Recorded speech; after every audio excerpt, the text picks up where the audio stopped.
Ngayong araw ay pag-uusapan natin kung ano ang nangyayari sa Los Angeles wildfire. Alright, dahil panibagong araw, panibagong video na naman tayo mga lods. Alam niyo naman siguro mga lods na viral o trending ngayon sa social media ang nangyayari ngayon na wildfire o matinding sunog Los Angeles City, California.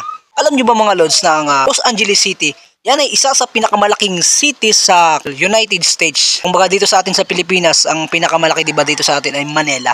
Alright. Ngayong araw mga lods, ating tatalakayin kung ano nga ba ang naging dahilan bakit nasunog ang Los Angeles, isa sa pinakamagandang city sa buong USA. Ngayon, papakita ko sa inyo mga lods ang ilang mga dating picture ng Los Angeles nung hindi pa siya na susunog. Ito, yan o. Diba ang ganda? Tapos papakita ko naman sa inyo mga lods yung sunog na. Ito. 'Di ba nakakalungkot? 2024. Maganda pero nung 2025 ito na siya mga lods. Ano nga ba ang naging dahilan bakit ito nasunog? Ayan, pag-usapan natin mga idol. Usap-usapan sa social media, ito ay tungkol doon sa isang host na babae na nagsalita ng pangit o laban sa ating Panginoong Diyos. Ayan o, papanood ko sa inyo. Ito yung video niya mga idol, panoorin nyo.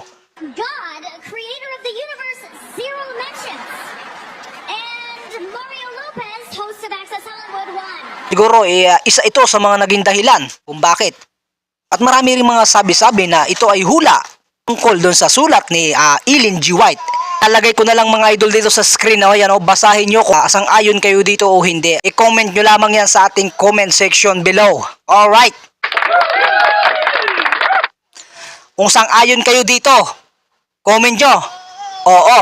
Alright. Kung hindi. Alright. Ayan. Kung inyong titingnan mga idol, ang video na ito, ay talagang nakakalungkot, nakakamangha.